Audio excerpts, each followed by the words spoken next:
group of animal rights activists infiltrate a research facility where chimpanzees are being experimented on. As they start taking photographs, a scientist catches them and hurries to call security, but the group overpowers him before he can raise the alarm. The scientist warns them to stop, explaining that the chimps are infected with a highly contagious virus known as rage. But the activists dismiss his warning and release one of the chimpanzees. The freed chimp attacks and bites a woman before another activist manages to kill it. While the other chimps go wild in their cages, the bitten woman suddenly vomits blood onto the floor and into her friend's face. The scientist insists they must kill her immediately, but it's too late. She transforms into a zombie-like creature and viciously attacks everyone in the room. 28 days later, a man named Jim awakens from a coma in an eerily silent hospital. He wanders the empty halls calling for help, but no one answers. Vending machines are still stocked, so he grabs a few drinks before stepping outside, only to find London in ruins. Streets are deserted, buildings damaged, and signs of destruction are everywhere.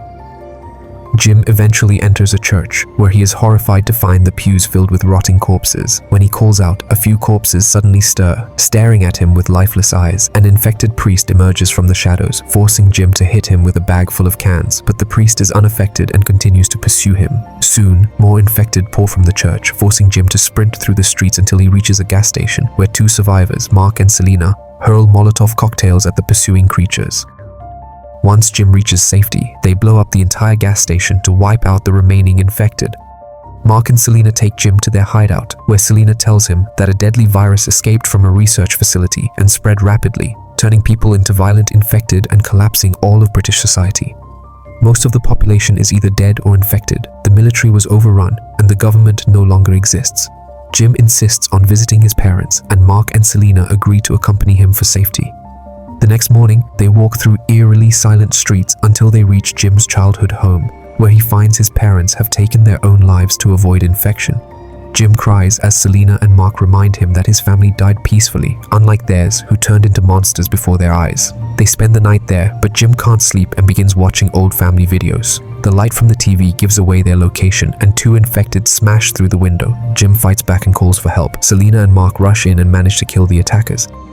Selena quickly checks Jim for bites or blood contact. He's clear, but Mark has blood on an open wound. Without hesitation, Selena kills him with her machete, explaining they must leave before more infected arrive. They clean up, grab supplies, and head out.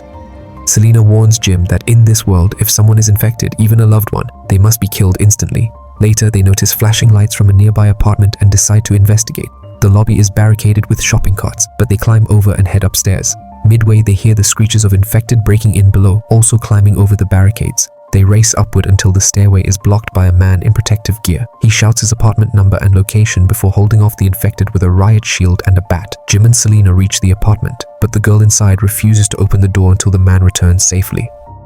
Once inside, they meet Frank and his teenage daughter, Hannah, who greet them warmly. Frank explains he'd been running the lights as a signal, hoping to attract fellow survivors.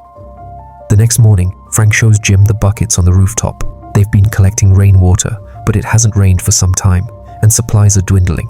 He then plays a looping military broadcast, claiming soldiers are offering shelter near Manchester. Selena doubts it's real, suspecting a trap or an outdated message, but Hannah's hopeful speech convinces everyone to try.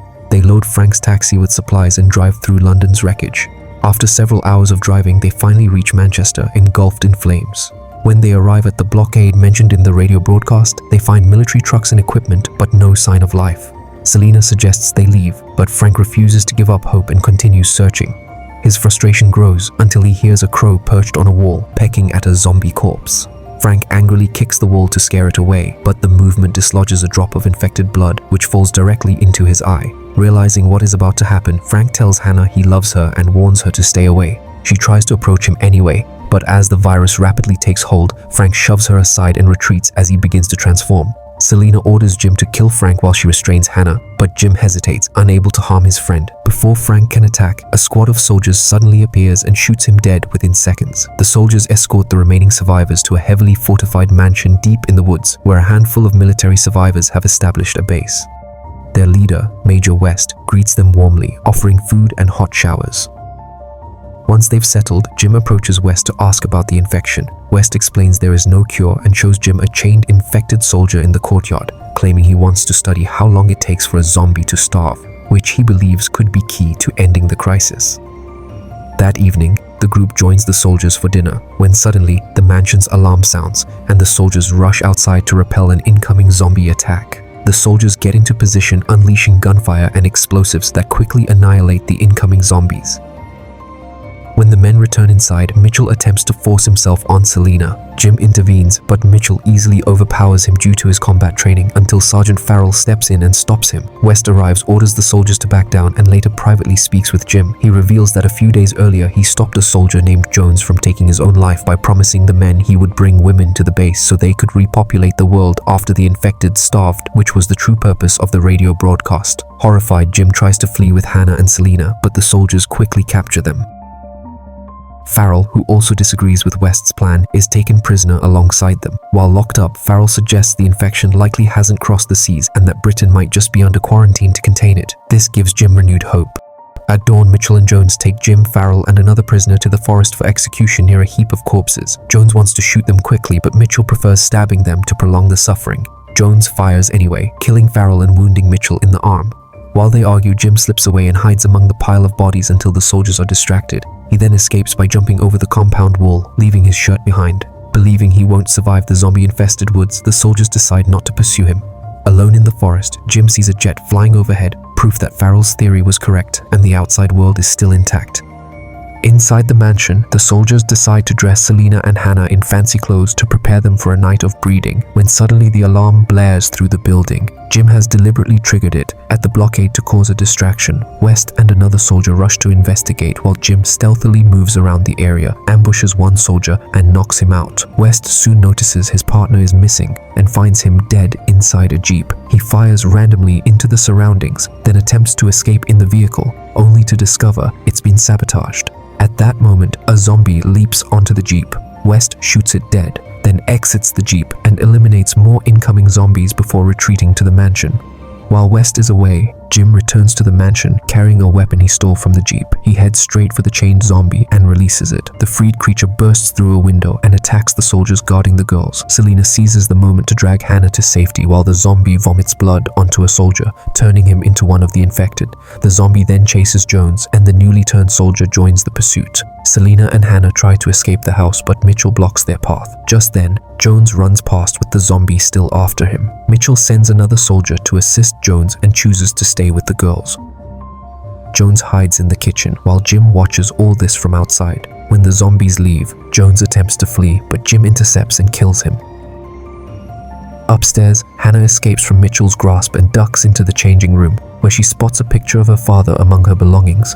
Hearing a zombie approach, she hides behind a mirror just in time. The creature is distracted by its own reflection and moves on. From the rooftop, Jim spots Mitchell about to assault Selena and climbs in through the window. Mitchell grabs Selena as a human shield, but Jim lunges at him anyway, forcing him to release her. Jim then viciously slams Mitchell's head against the wall and crushes his eyes. Shaken by Jim's brutality, Selena raises her machete, suspecting he might be infected. Her hesitation gives Jim a chance to show he's fine, and they kiss. Suddenly, Hannah smashes a vase over Jim's head, also suspecting he's turned. Realizing he's not infected, the three quickly flee the mansion. When they reach Frank's taxi, West is waiting inside. Seeking revenge for his men, West shoots Jim. Thinking fast, Hannah reverses the taxi into the building. The previously chained zombie smashes through the rear window, drags West out, and kills him.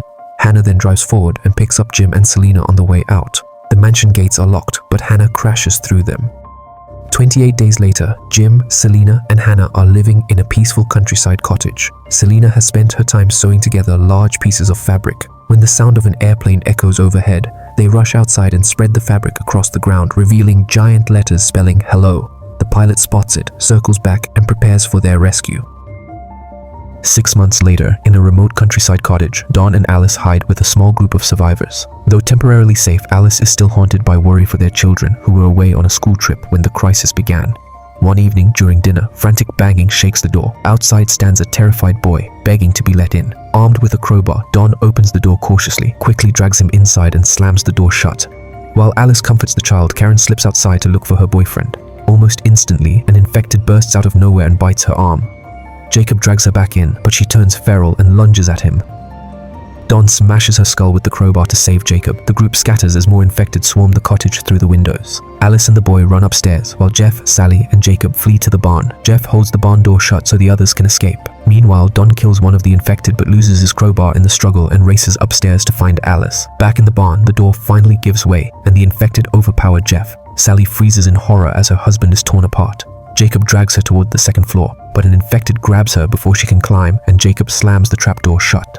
Don finds Alice in the bedroom, but she refuses to leave without the boy. She spots him hiding in a closet and runs to him, only for an infected man to burst in, blocking Don from reaching her.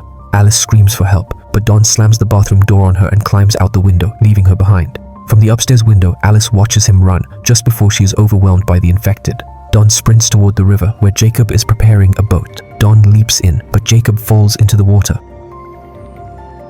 Don tries to pull him up until an infected drags Jacob down. Moments later, Jacob resurfaces, now turned. Don kicks him away and escapes downriver, his face stricken with grief as he glances back toward the window where he last saw Alice.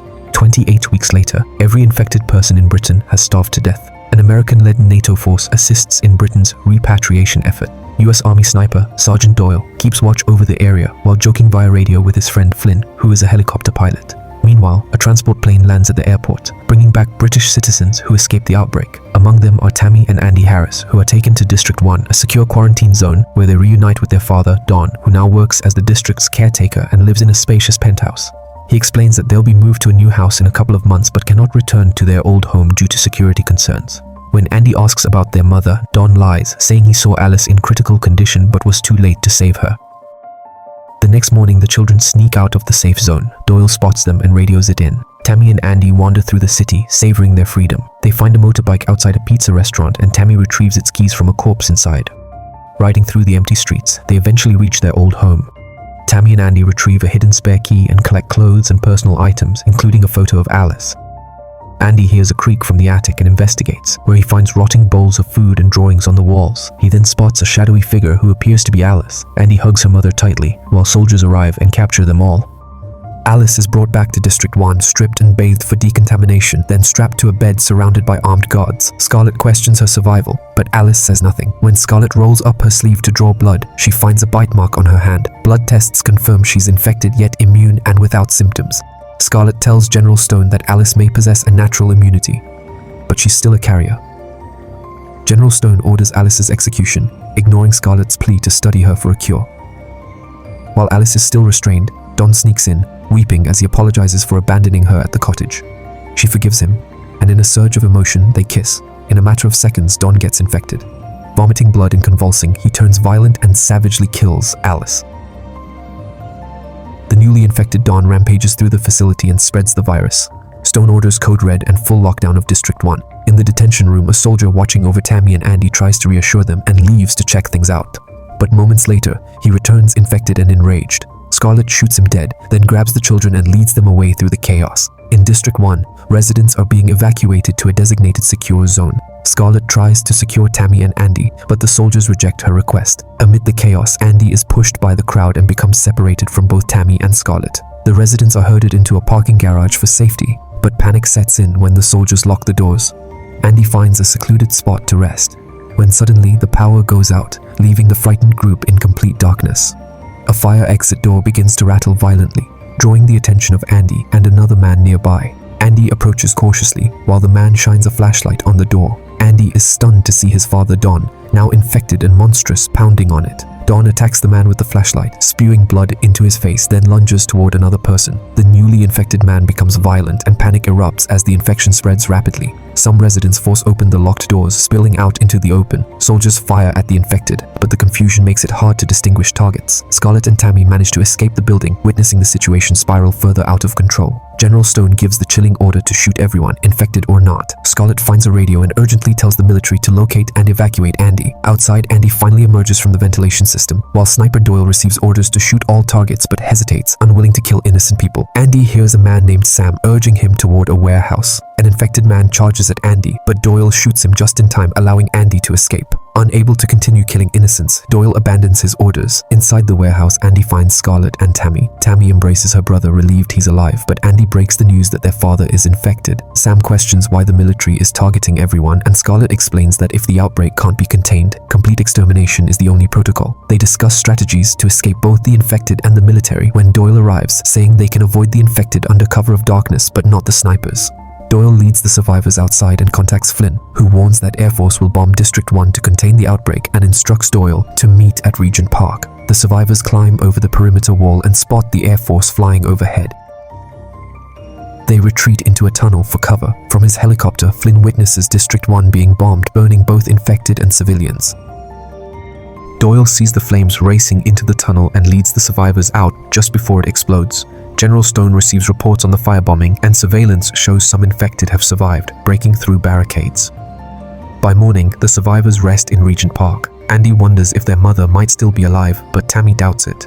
Scarlett reveals that Andy and Tammy's mother was immune to the virus and believes the siblings may carry the same immunity. She emphasizes that protecting the children is more important than anything else. At that moment, Flynn radios in to warn that the infected are closing in. Doyle orders everyone to hide in tall grass, but the helicopter arrives before they can move far. Doyle pleads with Flynn to evacuate the kids, but Flynn refuses. Sam panics, grabs the helicopter skid, and begs to be taken. Flynn loses control and flies low over the infected and uses the rotor blades to shred them. Sam, now splattered with infected blood, falls from the helicopter. Flynn then flies off and tells Doyle to head to the stadium but refuses to take the rest of the group. The survivors sprint away, only to encounter a road filled with nerve gas. They quickly get into a van, seal the vents, and cover their faces. The infected pound on the windows until the gas kills them. Scarlett tries to start the van, but it won't run. Just then, Doyle spots soldiers using flamethrowers nearby to burn the infected. He tells Scarlett to get the kids to the stadium alone and begins pushing the van. As soldiers approach, he orders her to start it again, and it works. The children watch in horror as Doyle is engulfed in flames by his own comrades. Scarlett drives toward the stadium, avoiding streets filled with gas. A helicopter fires at them, forcing Scarlett to drive into an underground tunnel. She then takes Doyle's sniper rifle and leads the children forward on foot. Using the rifle's night vision, Scarlett guides Tammy and Andy through the darkness. They descend an escalator but slip out of her sight. Following her voice, Scarlett reaches Tammy, only to be ambushed by Dawn. Dawn takes the rifle and strikes Scarlett in the head. After the struggle, Tammy finds the rifle and spots Scarlett's body through the scope. Meanwhile, Andy searches for the others but is confronted by Dawn, who attacks and bites him on the neck. Tammy arrives, and with tears in her eyes, she shoots him. No longer recognizing him as her father, she then approaches Andy, checks his eye, and sees it bloodshot like their mother's, and realizes Andy is immune. They eventually reach the stadium, where Flynn is waiting. He asks where Doyle is, but Tammy says it's only the two of them. Flynn finally agrees to take them. 28 days later, Flynn's helicopter sits abandoned in France. Neither he nor the children are present. In Paris, the infected emerge from a tunnel, beginning a new wave of the outbreak.